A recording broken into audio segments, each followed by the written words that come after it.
Ready to light that fire by doing the things that make you come alive?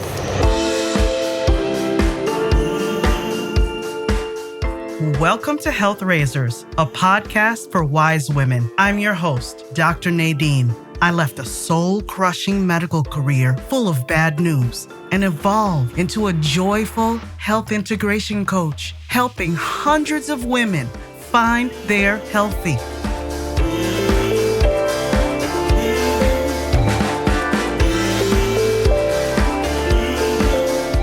You're more than your dress size. Stop putting up with toxic relationships, swallowing your true emotions, and sacrificing your mental health. Stop using your body as a battlefield. You're always giving. You deserve to put yourself first, not just for your sake, but for those you love. Wise women, let's make ourselves a priority right now. It's time to raise some health together.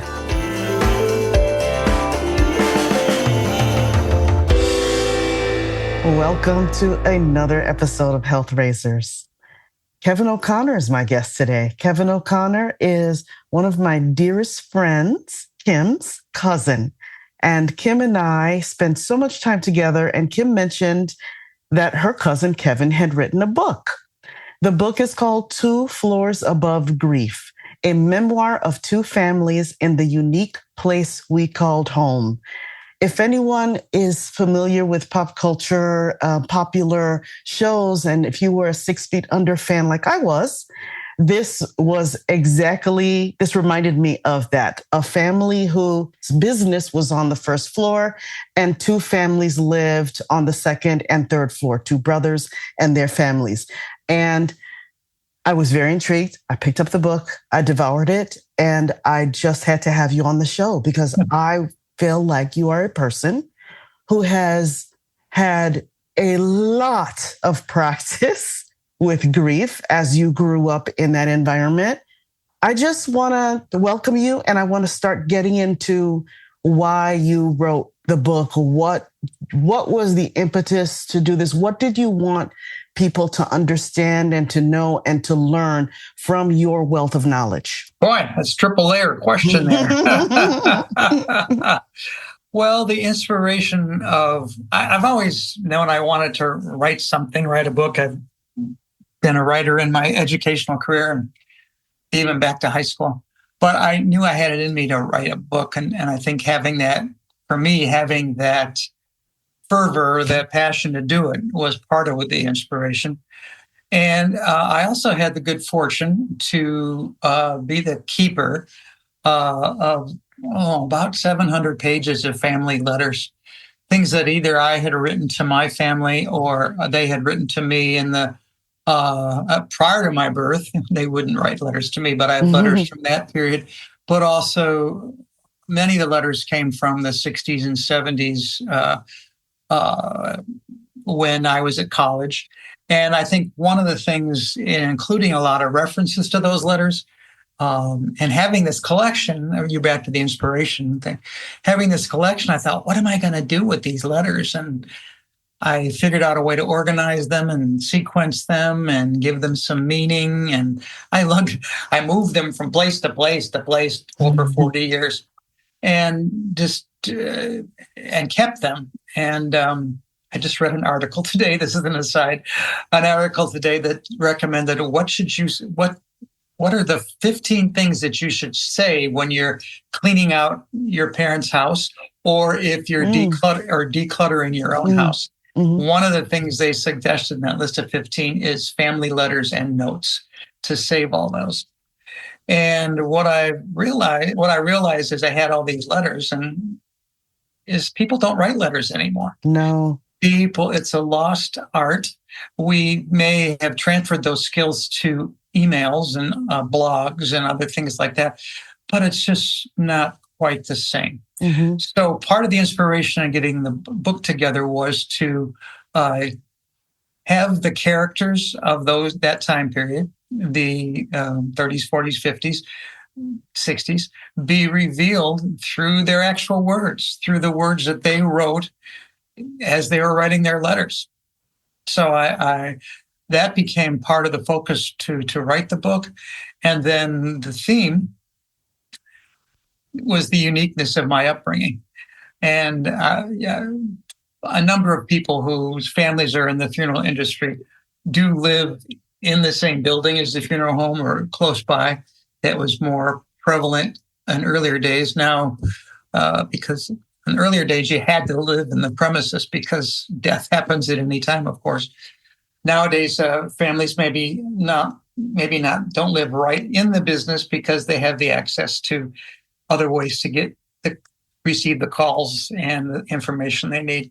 So that uniqueness of living above a funeral home was one of the things I wanted to write about, because I know in my own experience, going to elementary, high school, college, very few of my friends had that experience. And so the idea that they were fascinated a little bit with how I grew up, thought I wanted to put this into words. And so when I started writing, I just thought, I'm not going to do this book sequentially.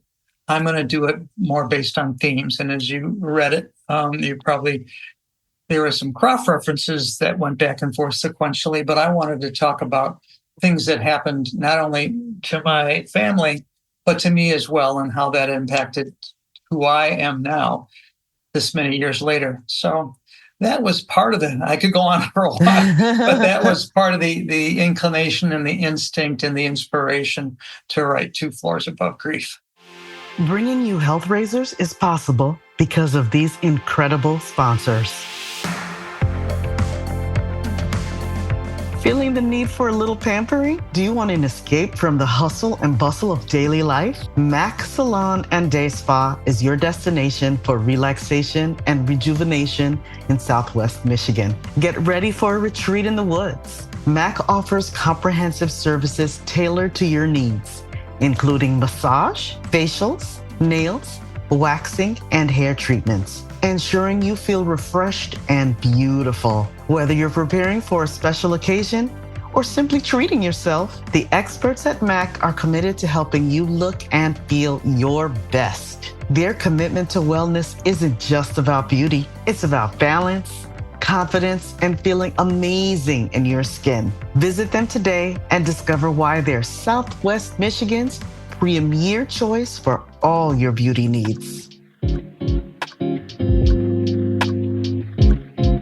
Looking for some time away from the chaos of everyday life? Step into the beauty of Fernwood Botanical Garden, where nature, peace, and renewal come together. Nestled along the scenic St. Joseph River Valley, in between Niles and Buchanan, Fernwood's 105 acres of lush gardens, quiet trails, and serene woodlands offer a sanctuary for replenishing your soul. Wander through vibrant landscapes, listen to the melodies of birds, and connect with nature at your own pace. Indoors, you'll find an inspiring art gallery, a lush fern conservatory, and a welcoming cafe, perfect for reflection and relaxation. At Fernwood, there's always something to discover, from engaging classes and special events to charming, verdant venues for your own gatherings. It's more than a destination, it's a feeling, a place to breathe, learn, and grow. Plan your visit today. Explore, discover, connect.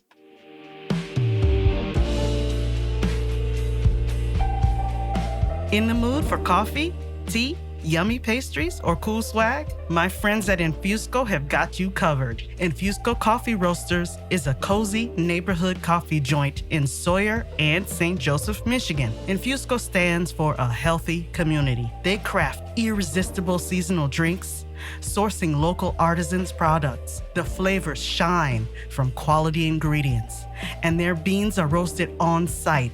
They do not hide behind tons of sugar. Every time I go, I'm greeted by my name with a smile. Bad service is just non-existent. It feels like stepping into a friend's living room. They keep it personal. Old school, eclectic coffee mugs on the wall, fun merch, including stickers designed by artists, t-shirts, and sweatshirts. It's the perfect place to get to know your neighbors and chat with jurists. You will always find people deep in conversation. Special events keep it fresh. Community, health, the heart of Sawyer. That's in Fusco. I hope to meet you there.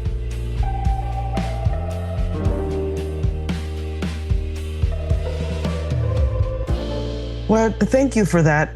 The book really does a wonderful job of bringing your family members to life. I really felt like I was there when I was reading.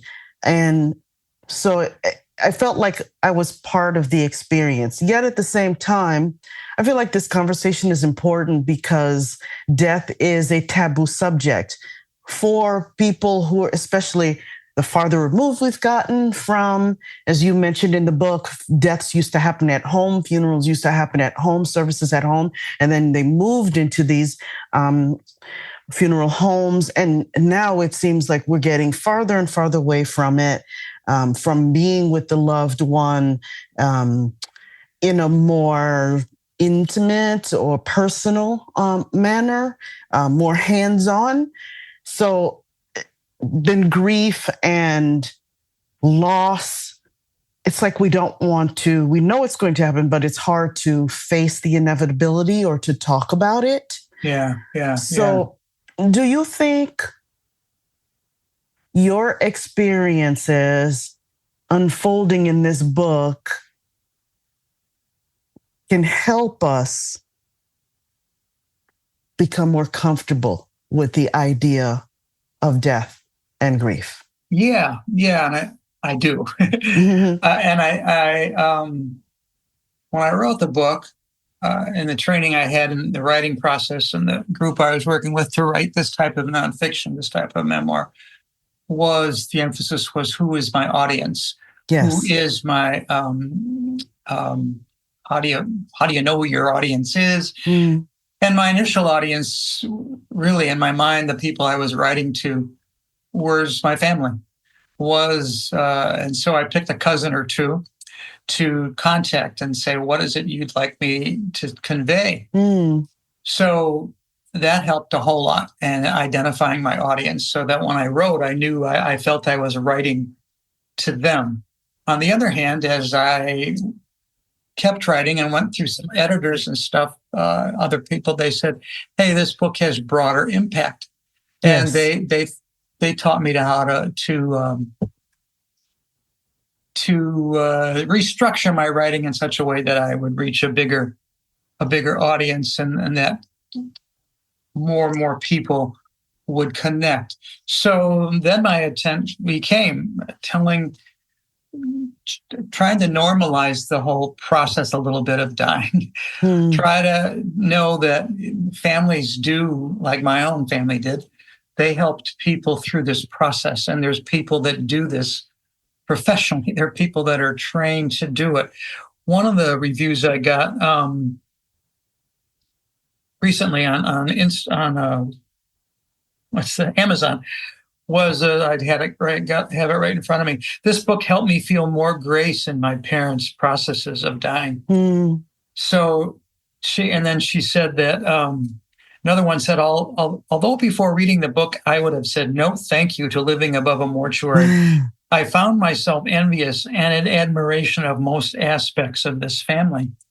So when I feel like when I get this kind of feedback in written form or personally, I feel like, the book is making a difference in people's lives, and perhaps it's making them navigate their own grief. And another friend called me one day and she said, just finished your book. Hey, my mom just died.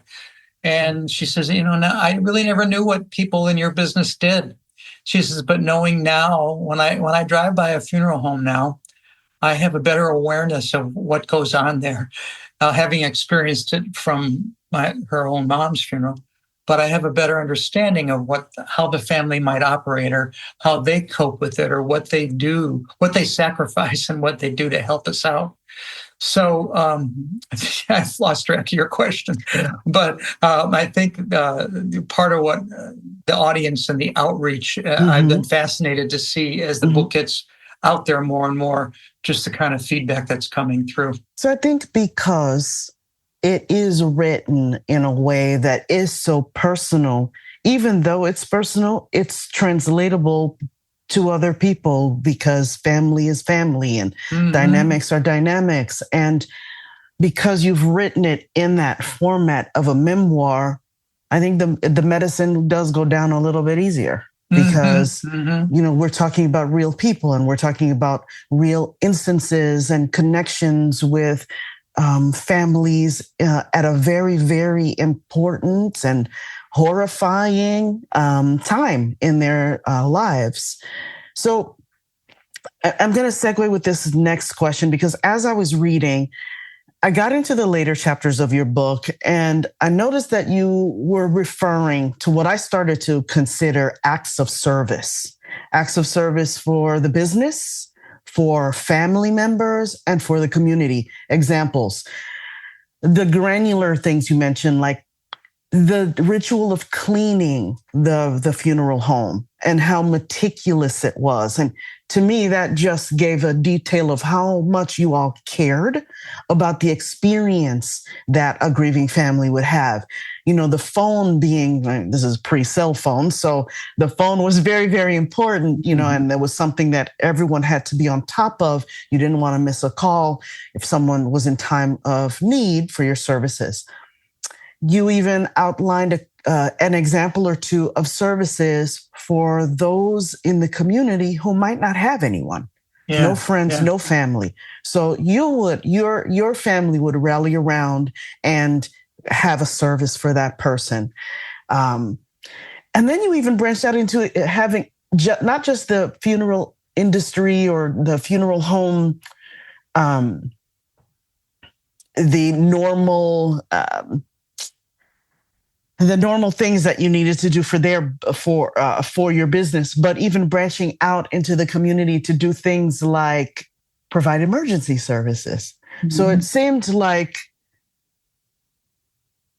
you were really cognizant. Your family was very cognizant. Your dad and his brother and your mom and your aunt and all the extended family were really, really cognizant of taking care of your community in as many ways as you could. You were really walking the walk and talking the talk. Oh, yeah. Yes. Great. Thanks for your comment. And I think that's that whole concept of service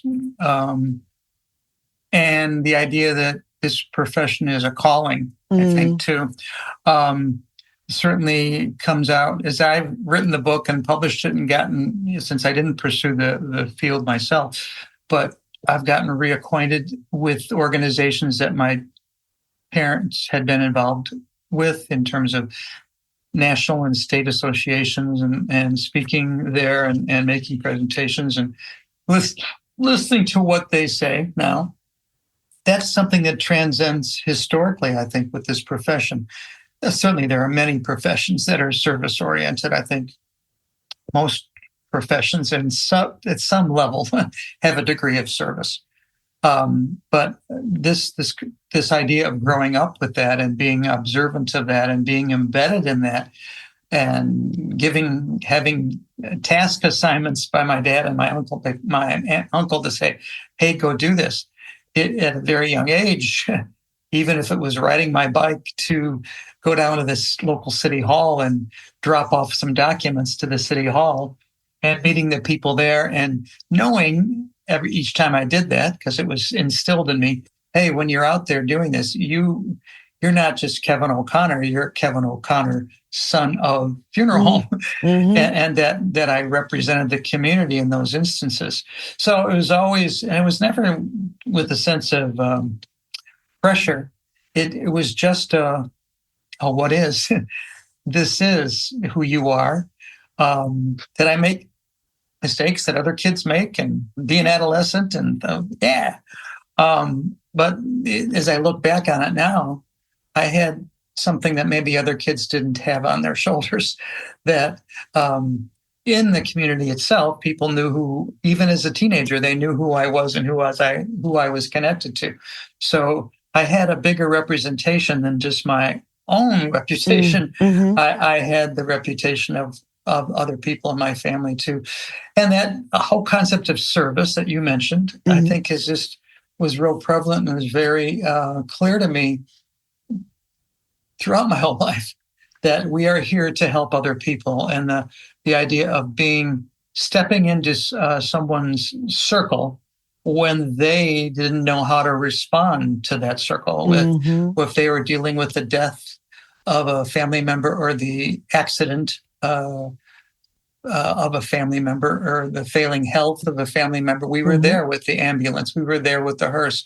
We were there with a comfortable place for them to come and seek some solace and some direction. Sometimes a lot of families just had to be led through the whole process. Sure. And that's where, and then doing it, as I look back on it, even though my dad and uncle were leading through through the whole process, leading others, what did they do with that grief? Where do they put it? That's a really good question. They're putting somebody else's grief on their shoulders and carrying that with them, even if they're not experiencing grief close to them in their own family or among their friends. They always had other people's grief with them all the time. And that's when you talk about health in so many of your podcasts, that's certainly a health stressor and something that I think people in the death care industry are concerned about and have to take care of each other because of the kind of pressure they have in taking care of other people. So I think you hit the nail right on the head because there was a community within the community. You had family members there where you could decompress. You had people who knew what you were going through firsthand and could offer additional support. Yeah. Oh, so that leads me into, this segues beautifully into this next question. So what kind of person do you think you have to be? What kind of characteristics did your family members have to exhibit to be able to do this kind of work? And for such a long time, too. Oh, wow. Well, some of the care, it couldn't be selfish, that's for sure. Even though they had to be selfish enough to take care of themselves, the modus operandi of their business was to be helping other people and to be helping each other within the house itself. So I think I talk about my aunt. Part of the role, she was primarily a homemaker, which is very standard for the 30s and 40s and 50s. Although she was primarily a homemaker, she was there to help the business in ways like listening to the radio to find out what was going on in town, what was happening, what other funeral homes, what families were they taking care of, alerting my uncle and my dad about what was happening. So she was, in her own way, was helping them, my dad and uncle, to understand the marketplace. So there was that level of awareness. So another characteristic would be that a level of awareness of the bigger community, a level, and that just, I'm talking off the sort of the top of my head too, but they had to exhibit a spirit of outreach. Even though sometimes you think you have this portrayal of the funeral director as being this dark clothed person, who stays to in a basement. Stays to himself or herself and only comes out, once in a while. It's really just the opposite. It's part of the motivation. When you run a business like a funeral home, you still need to have income coming in. How do you get that income? Sure, you can advertise, as my uncle and my dad did, but it's subtle advertising. It's not necessarily billboard advertising or things that even in their day that they put ads on the radios or when TV came around on the TVs, it was very personal.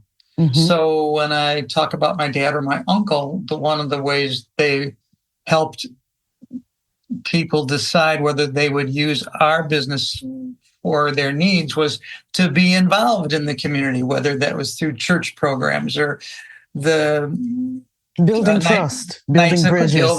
Knights of Columbus, helping in other organizations, being present at the Elks Club or the Lions Club or the Veterans of Foreign Wars or wherever. And yet they were doing that just for their own social benefit and getting in the community and enjoying the company of others. But it was just by being present and being sociable, and that in other families' time of need, they might think, oh, gee, I've been spending a lot of time with Mildred O'Connor at this and this and this function. I'm wondering if they could help me now with the situation I have. So, I mean, and it was very subtle, but that was part of being in the business at the time. And I dare say it's still part of being in the business, that you have to do that kind of outreach. You can be shy and reserved and whatever you might want, but you still have to be out there. Business just doesn't come to you. You have to show your business in other ways. I'm thinking now, my uncle used to tell us, especially when we got to be more of driving age, tell your friends to park in the front yard, tell your friends to park out front, because then it looks like we're busy. Because the idea, and I think about that sometimes when I drive by a funeral home, if there's no cars there, well, certainly the funeral's over, the wake's over. But when you see cars there, I still think of that, 20, 25. Hey, they must be busy. They got cars in the parking lot. They must, their outreach must be pretty extensive to have people coming to spend time with them. So that whole concept of service and doing things was certainly at play all the time. And that was my observation as I conveyed in the book, and what I experienced in terms of the kind of duties that I was assigned to in the funeral home. Another thing that occurred to me, or another question, is in this idea of acts of service and immersing yourself within the community in your home and in the community, the larger community outside of those walls. What did you learn about getting along and managing conflict? Because it can't always be smooth sailing. You have people that are at one of the most horrific moments in their lives. They've lost a loved one. Not everyone is going to get along. Do you think you were in your house, because there were a lot of people living together? Do you think you were able to learn things, and maybe what were those things, where, say, you had a difficult situation and you needed to help a family a little bit more because there was an additional level of conflict? Well, I think one of the things that I respect my dad and uncle for was their level of discretion. And they, when I'm talking about two floors above grief, I'll speak more to my dad than my uncle, because I was more familiar with my dad. But just the idea when he would come upstairs for dinner or evening things or during the day, even though he might have a lot of things on his mind about a particular situation with a family or with a conflict that he might be unpacking for a particular family, it wasn't brought upstairs. The idea that he kept it separate. I mean, I probably learned more about the conflicts that people have in families from watching the show you mentioned, Two Floors Above Grief, because that show did a nice job of conveying in their storyline what might be happening in a particular family. I appreciate and there was plenty of opportunities, I'm sure, that my dad could have unpacked that with us, but he wouldn't do that to kids. He probably said more to my mom, his wife, at an adult level, but he didn't bring that upstairs. And which maybe why he had ulcers, because he kept a lot inside too. He had to keep, and he was discretionary enough that he wasn't going to share those family stories out in the community. I see. Yeah, He protected the families with whom he was working with. Mm-hmm. So I think, and in terms of our own inner stuff, I mean, I knew more about that. I mentioned that in the book about the tensions that my dad and uncle had that I observed and became, as I got older, I became a little bit more aware of things that might have been happening between them. And how, as I learned more about their own upbringing, how that came into the funeral home and their business partnership, and how some families that would have torn them apart. I think what part of the uniqueness of our family living together was that even though there might have been some generational things that happened to my dad and my uncle, they oftentimes didn't let that get in the way. They had very different personalities, but they provided a balance to the funeral home business that they each other recognized. I had a close relationship with my uncle, who raised me like a son, and just as like I did with my own father. But as I think part of the book became for me a reflection, and stepping into adult shoes at age when I wrote it in my 60s, to look back at who they were when they were that age and thinking, how did they do that? Mm-hmm. How did they, knowing that they had these differences of how to do things, noting that it was really my uncle who owned the business, but it was my dad who was the employee, which was never common knowledge to the community or even to me at the time. How did they facilitate that?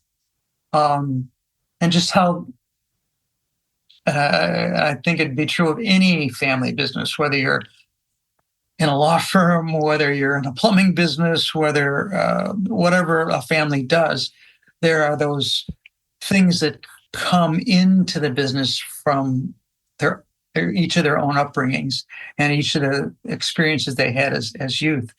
So, and I think that's probably where when I talk about some of the tensions that I felt in the ways that they weren't involved in each other's marriages, but they each knew the different pressures that went on, and the confidants that my aunt had with my father, and that whole other dynamic, which is, I think, I like to think it's unique to my family, but other people have talked to me about, hey, we had a similar situation. So I think I'm rambling here a little bit, but it's just the idea that I think the family dynamics that my family had helped my uncle and my dad and my aunts, my mom, with other families. Mm-hmm. When and I'm not sure if that I'm thinking circling around, coming back to what you were talking about. Yeah, no, that makes a lot of sense. I think my dad and uncle and my aunt and my mom's recognition of their own inner dynamic helped them to understand and have appreciate empathy. Yes. Okay. To what another family might bring in at that difficult time of their life, and certainly there were situations at times of death where people weren't getting along and they didn't agree, and that my dad and my uncle would have to really become the mediator and trying to do the best they could in the 4 or 5 days they were working with this family to help. I'm looking for the words here, to help the family look good. I mean, they didn't want that family to be at odds with each other during the public viewing or the public experience with them. They wanted the family to look their best. And so I was thinking, talking to you, people like my dad, they're psychologists as well as funeral directors. They had to. You would have to be. They had to know personality. They had to know how to communicate and to help a family come to decisions. So this, yet again, weaves beautifully into the next thing I'm curious about, which is, okay, on page 191, I was wondering if you could elaborate upon these two sentences. Okay. I realized Dad and Lawrence wanted to help families transition through the death and services and into lives after the rituals. Their attention was on the survivors referred to in the obituaries. Yes. I think that really ties in. Thanks. I've opened my copy of the book to reacquaint myself with those lines. And I think part of the role of people in this profession, there's one thing is you deal with the body itself and the care of that particular deceased person and the preparation and the medical, physical things that need to be taken care of with that body. But like that's the person in the obituary. That's the feature of the obituary. But their attention was the people, the survivors, because how is this family going to stay intact? How is this family going to navigate through the grief of the passing? What does my dad and what did my dad and uncle need to know about the personalities of those survivors? How did they my phone's ringing. How are they taking care of them? So I think, thanks for pointing out that sentence, and I'm glad it made a difference to you that the attention was on the survivors, and that they, like tying with something I said earlier, that they had to relegate their own emotional needs to a secondary position because they needed to focus on what was going on with them, and which took character. And took sacrifice and really elevating that idea of service that I have to give up. And I reference in the book that sometimes Dad wasn't able to come to an event I was in, or he wasn't able to do something that he had planned to do with me or my brothers or my cousins because the family needed them. Yeah. So we were learned at an early age that, there were times that Dad wasn't at the dinner table. There were times that that play I wanted him to see, he wasn't going to be able to be there, or I might see him in the audience or in the stands, and then look up again, and he wasn't there because he would have gotten some notice that he needed to be someplace else. So that idea that they had to attend to the emotional needs of others, that was part of their profession. That was part of who they were. So it's, and I'll go back again to say this is not probably very similar to lots of other professions, but sure. I think this is just this whole idea of dying and passing on, and it's such an instrumental part of life. Where people need assistance sometimes in care. I think that's something, that's a place that my dad and uncle, and in turn my aunt and mom, had to fill too, because they had to navigate their own lives around the business and what was occurring. So you share the most profound details about making families comfortable. Here's another small detail that caught my attention on page 204. Okay. Chair setup was a delicate balance. That's just a subtle detail. Okay, so I'll elaborate for the audience. The idea was your dad was very cognizant of not setting up too many chairs, because then the family would look and go, oh, look, Uncle John nobody loved him. There aren't a lot of people here. So you had to kind of figure out just the right number and maybe make it a little shorter so that you could go get more chairs and go, oh, look, there are more people coming. There's more support. There's more love. Are there any other ways that you made families feel? I mean, because that's just such a detail that I just would not have thought about. I just thought it was remarkable to think of something so banal as being something that could be so significant on that day. Any other types of things like that, or that you were very much aware of to help keep families comfortable? And were there any, I'm sure there were, unusual or personal requests that you had to kind of maneuver? Well, let's see. I'm going to build on something you talked about. I mean, I think part of what I refer to in the book is something I probably realized it more when I was recounting those experiences as a kid, and realizing why my dad did the things he did. I think, and I made the connection. I mentioned in the book, I became an educator and a school teacher and a principal, and certainly did my own share of taking down and putting up chairs at events for student assemblies or parent night programs or things like that. And the idea that it was better to have the chairs ready to set up. But if I, as a principal, even when I knew people were observing me setting up more chairs, or I was asking parents to help me, that means, hey, there's really a lot of people that are interested in this. Whatever it was, a student program or a lecture or whatever it was. So as I look back at my dad and the way he sort of facilitated that and would have me be present at a wake, hey, go get some more chairs. We need some more chairs. And I'd go set those things up. And I realized, partly because of my experience as an educator, but also as a theater performer, you want an audience to be there.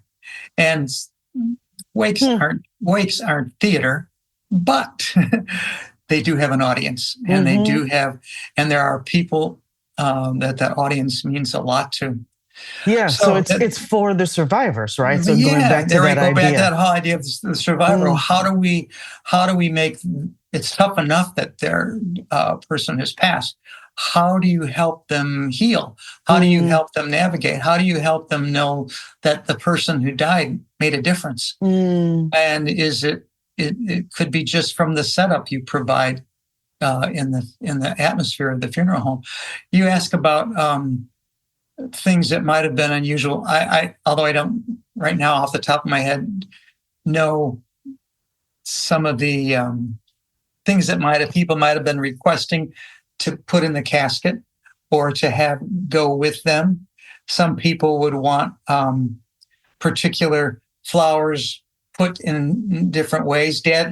As Dad learned about the families, or Uncle Lawrence learned about the families, they knew which floral displays need to be showcased a little bit. So as people walked by and saw the names on the cards and who contributed the flowers, and the attendees could see that. So it was, as they got more in the dynamic of the family, also just the idea of some of the requests that would come in about who was going to be in which car and how that made a difference, and each family having to negotiate that a little bit. Dad realizing, I need to provide a few more cars that are chauffeured because it's important to more people than I thought it was going to be, or something to make those adjustments. So the idea that, I guess it gets back to the whole concept of listening and paying attention and not putting a value judgment on something that a family might want. Okay. So I think, and helping that family, we use the word comfortable, helping that family be more accepting of the situation. What is it that they can do in an earthly vein to be more acceptable? And that came from Dad's listening and sitting down with the family to make arrangements, or doing follow-up phone calls and saying, hey, just want to be clear on this. Okay. Is it just want to be sure? Here's the lineup that we have for the cars. Here's who I have assigned to which car. Does this all look okay to you? And I think the idea that you just don't make a presumption, you engage the family all along the process, and make them partners in the planning. So I think that's one role that I've observed my dad and uncle playing. It was a collaborative approach. It wasn't the funeral director coming in and saying, well, this is how we do it. This is how you're going to do it. No, there's a room and a big lot of space in there to address a family's physical, emotional, generational, all kinds of needs, in terms of that they might have.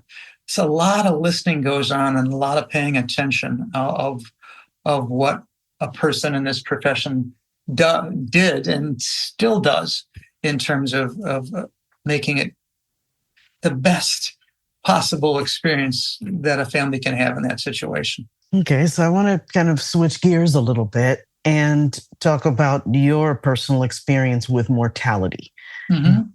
How did you see your relationship with mortality evolve from childhood to adulthood? Did you have any specific moments that transformed your perspective on death? Yeah, for sure. And writing the book certainly provided a gift to me to be retrospective about this. Yeah, reflection. Because oftentimes I was caught up in the moment of what was happening, and as I have this retrospective, I was able to connect a little bit. Like my first awareness of anybody dying, I think, was when I was 5, and it was my cousin who was killed in a car crash in 1955. And it was then that I started to realize, in retrospect, that when the family was gathered at the house, and some of those memories that are really cloudy, but they're there, going back for now 70 years ago, the idea that the family was all gathered in our house, but it was for this friend, cousin, a few years older than me, laying in a coffin.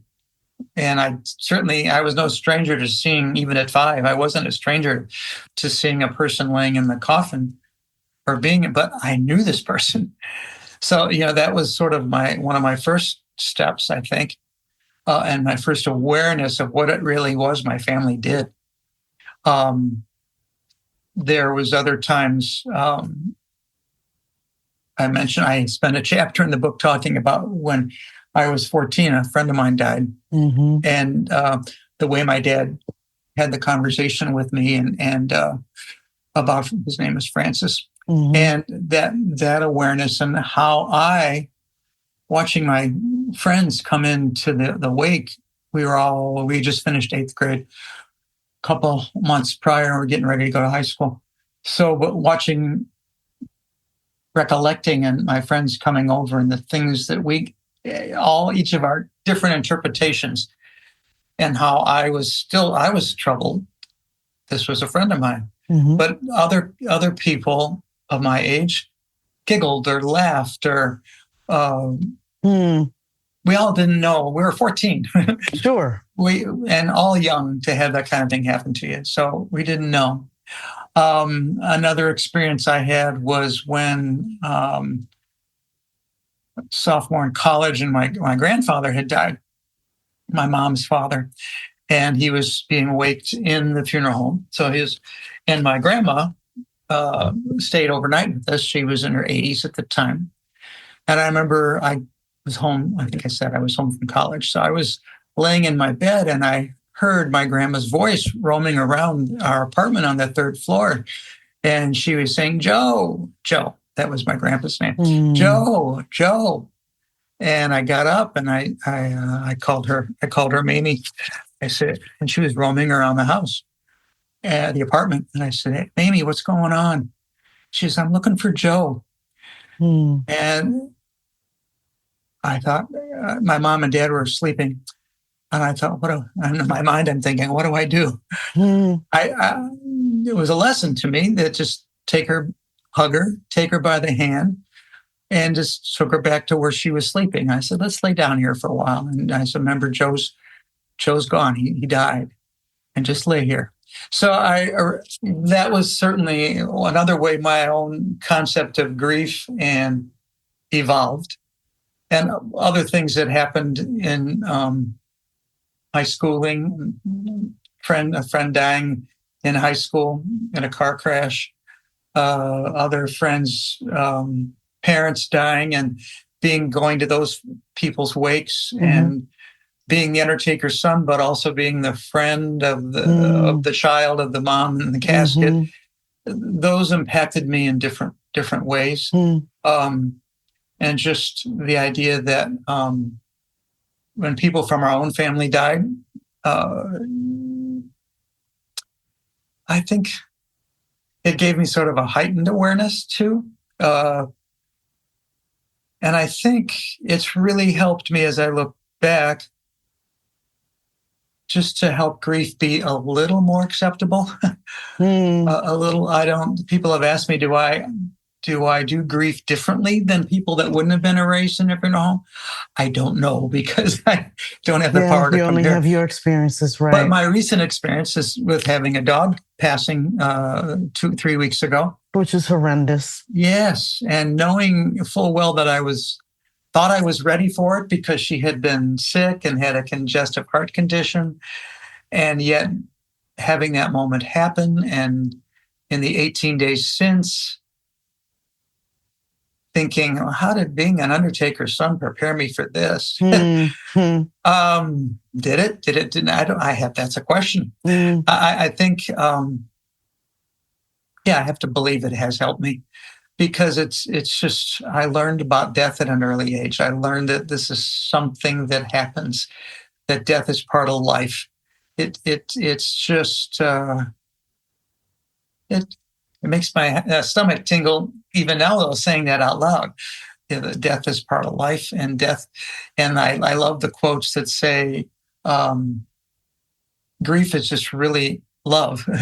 It's just, if we wouldn't have grief if we didn't have love. And I think that helps to ground me even in thinking about our dog's passing. There was a lot of love there, and that's why there's grief and there's sadness. And I'm looking to my left right now at the bed where she used to be laying during my other podcast and thinking, you're not here right now. Yeah. And so, but then she's here.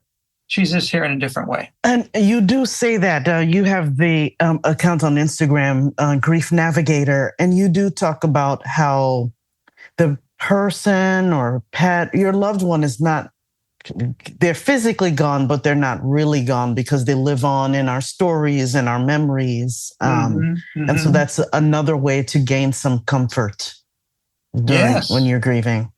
And the grief, and more, which I don't think probably was as prevalent when my dad and uncle were in the business almost 100 years ago now. The idea that I try to bring out at the Grief Navigator, and then as you're likely aware, there are so many resources now. That's partly because of the convenience of social media, but and the propensity for people to write books about it. There is just so much information there that I think the generations ahead of us maybe didn't have at their fingertips. And the concept that the talking about it is what's healthy. I just saw something today, a post. People will go on and talk about their sports interest, and they talk about sports interest, or they named a few, but sports interest comes to mind. They'll go on and talk about sports and things like that, and people never think they're crazy. But when people go on and talk about their loved ones and the people that are past and the stories they have about their past, that person's life, or the people think, oh, they're crazy. Can't they get over this stuff? Can't they? Why don't they stop talking about it? I mean, so the idea being, we don't ask people to stop talking about sports or theater or the books they're reading, their passions, their interests. We keep those things alive. What is it that keeps us from giving that same kind of credence to people that do want to talk about the memories, that do want to talk about their loved ones, that do want to talk about the cat or the dog that passed away? So there's still some things that we treat grief differently than we do other topics, I think. And it's not healthy. I think it's healthy. I think it's healthy to keep those subjects alive, to keep telling the stories, to keep the connections, whether you do Ancestry.com or whether you write letters to your loved ones, or you keep a journal, or whatever it is that works, meditation, whatever it works. Music, you mentioned music in some of your podcasts I listen to. Wherever it is that you can make those links, those connections, and let the grief come in, let the sadness enter, let that memory come in. And then I try to just, when a memory of a person comes in and I get sad, I just try to turn it to a joy one or something of gratitude. Just say, what did these person really teach me? What's a happy moment that I had with that person? What's a joyful moment I had with that person? What did I learn? What am I grateful for? And I think those are ways that we can keep grief in a very acceptable platform, the same way we talk about other topics.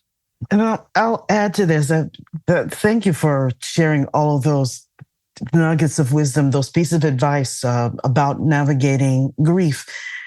We lost our Teddy, our first dog, over a year ago. And I've been quite surprised because I didn't know what to expect. He was my first dog, not my husband's. He was our first family dog. Our kids grew up with him.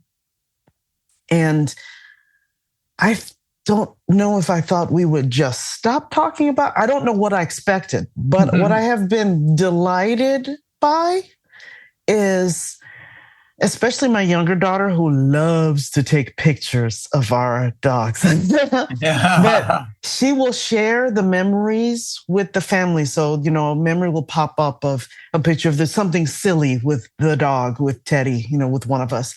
And she'll share it with the family, and we'll have this nice little moment. So it's what I was surprised and delighted by is this.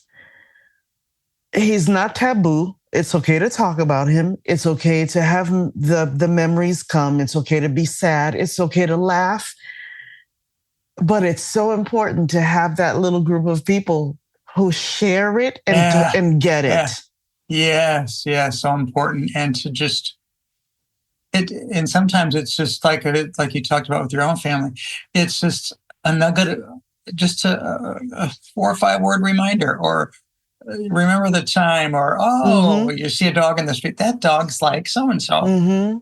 I saw a post today of a pet person just stressing the idea that take those pictures of your dog. Take those pictures. Don't think, why am I taking a picture of my dog? Take those pictures. And you might have in the back of your mind, I'm taking these pictures so I have memories of my dog. But the person was saying in this post that they're so grateful that they took so many pictures, and that they had them. And it's so easy to take pictures. I mean, I think in my own life, we don't need to have a camera in our hand other than our phone. We have the accessibility and to be able to do it. It's very socially acceptable. So, and I wish, even though I put together a photo album of our dog and had it printed and shared it on social media this week, I think, gosh, I wished I had more pictures. Or when I think of a memory of her, I'm thinking, why didn't I take a picture of that? And I guess that's where that whole concept of snapshot comes in. Even in the early Kodak days, they called them snapshots. And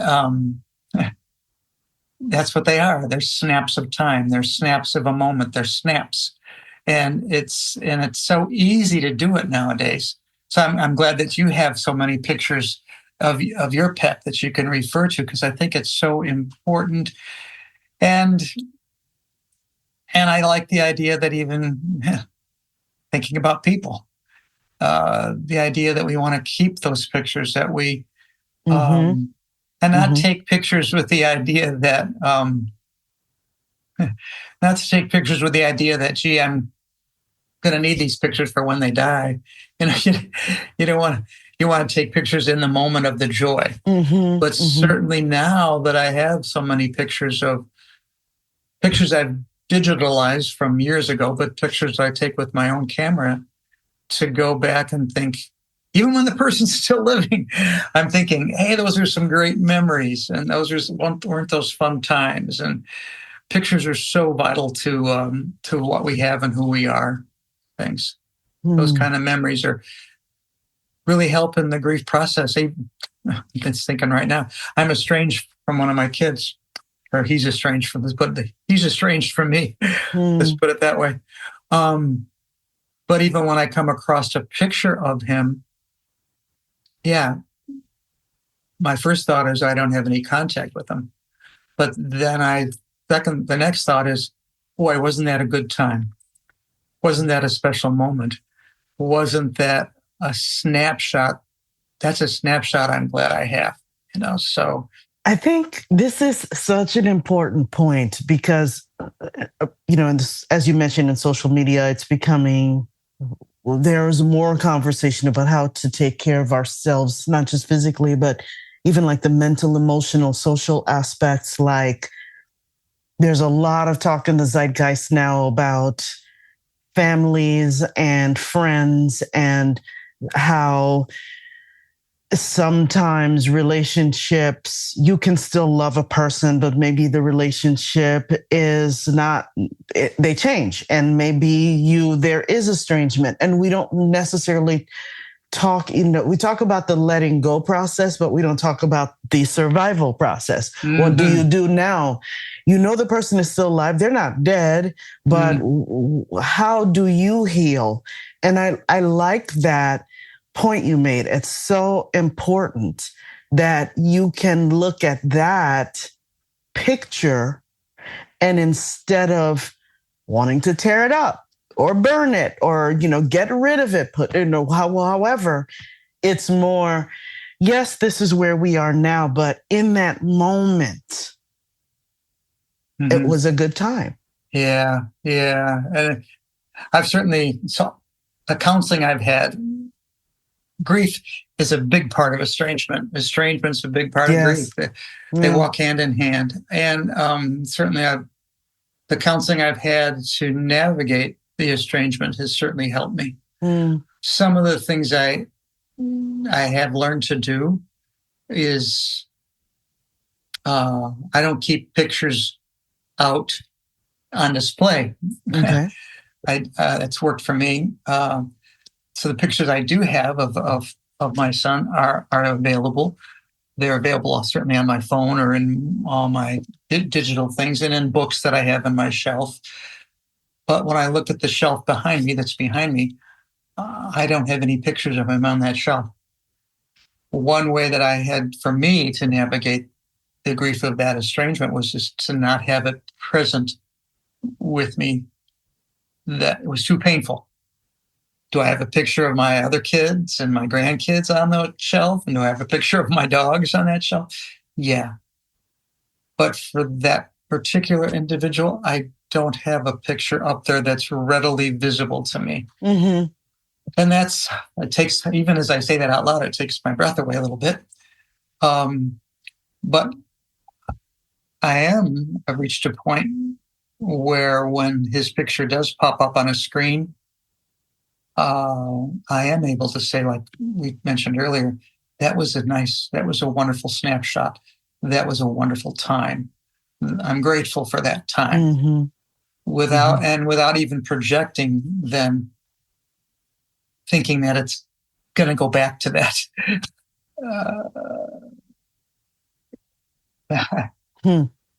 Estrangement grief is its own particular package. Yeah, we could definitely open that floodgate. But I'm glad we touched upon it because I don't think it's something that, at least I haven't found in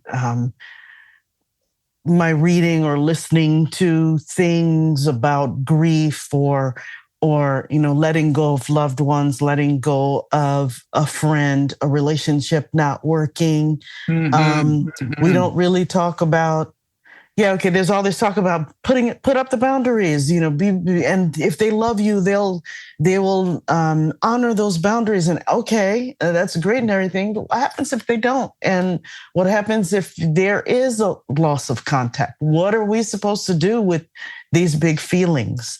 And I do like that we can apply a lot of what you mentioned here as we were talking, essentially keeping those good times alive and being really grateful for them. Practicing gratitude. Yeah, and then when I get angry about the estrangement, I just say I let that simmer for just a little bit. Because I know that's not healthy. I just say, okay, certainly I'm angry. It's a part of grief. It's a part of it, and it doesn't. And you go back to Kubler-Ross and the other authorities about grief, and she called it stages. I don't think they're stages. They're a stew. It's a stew of things that keep bubbling up in different ways, and then anger might come up, and sadness might come up, and lack of acceptance might come up, and boop boop boop, and then but then it just bubbles and I was going to say the word curdles, but that puts a sort of a sour taste to it. I don't think it's sour. Life isn't sour to me. But anyway, I think that's we got off on a little. I don't know if this was a tangent or not, but I mean, this was a very happy detour. I think part of this grief thing that's happened to me in the last 10 years, estrangement thing that's happened in the last 10 years. Certainly has broadened my perspective of grief and sadness and how we operate in our lives amidst the grief, and where do you find the joy, and how important it is to find the joy amidst this grief, and that whole concept of letting go. How do you what's letting go and what's really letting go? It's lots of layers there, lots of layers. Absolutely. So as we are wrapping up, thank you very much for being here and sharing everything that you've shared. I've learned a lot. My last question, as you may know, every guest is, what is your personal definition of what it means to be healthy? I've given it some thought because you told me about it before. Being healthy for me is paying attention. And to start with that concept of paying attention. And I've known of acquaintances recently that maybe didn't pay attention to their physical symptoms or their health. Okay.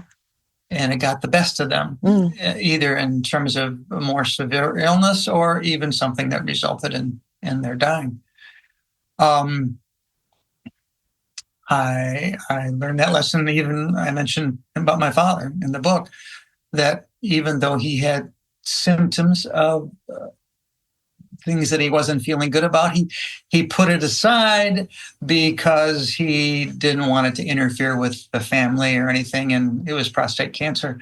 And within 2 years, he was gone.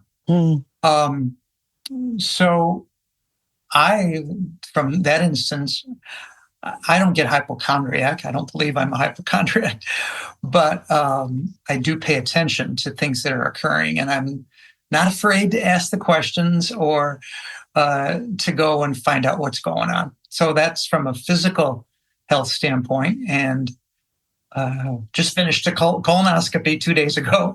So, I mean, just to do that process and know that everything's okay, just paying attention and doing what people with a lot more knowledge about physical health do, paying attention to what they have to say. That's, physical health. Mental health. I've never been one to shy away from seeking counseling.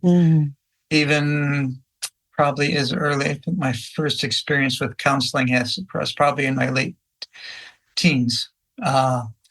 And I just finished. You never finish with mental health counseling. But I had about a year ago, I called it a tune-up. A lot of it had to do with my feelings about the estrangement issues, but finding somebody that specialized in that and telling myself that it was okay to seek help. It's okay from a health standpoint to get some counsel from somebody else, and to get into a situation where I'm comfortable getting everything as much as I can out. I think the other thing that's physical, that's mental, but also from a physical point is just keeping up with exercise. So I discipline myself to put in at least an hour a day, usually with some sort of cardio exercise. I know I want to do better with other resistance type stuff, but for the most part, I think this knowing that it's a routine for me is helping, and that ideally it'll give me a few more years of just doing the physical. So that's my definition of being healthy: is just listening and being aware, not running away from stuff, paying attention to what other people are going through, and thinking, I better ask myself some of those same questions. Okay. Yeah. So that's what seems to be working for me, and I as I celebrated my 75th birthday, I'm now of the mind that, hey, I got 25 more years to live. There's a lot I can get done. So I guess part of my mental health is not telling myself anymore, oh, I'm too old, I'm not going to be able to do that. I've reversed that. Now I'm saying, hey, no, I've got 25 more years. Who's to say I don't? I got 24 more years. I can write that next book. I can write that screenplay. I can do more things that in making presentations. I can be on more podcasts.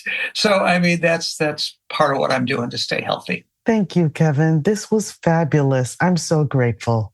Well, thanks. You're a wonderful, wonderful host. I like the way that it's such an easy flow it's not prescriptive at all. It's just, I'm glad I helped you with some segues and stuff too. So I'm very much at ease talking to you. Thank you very much.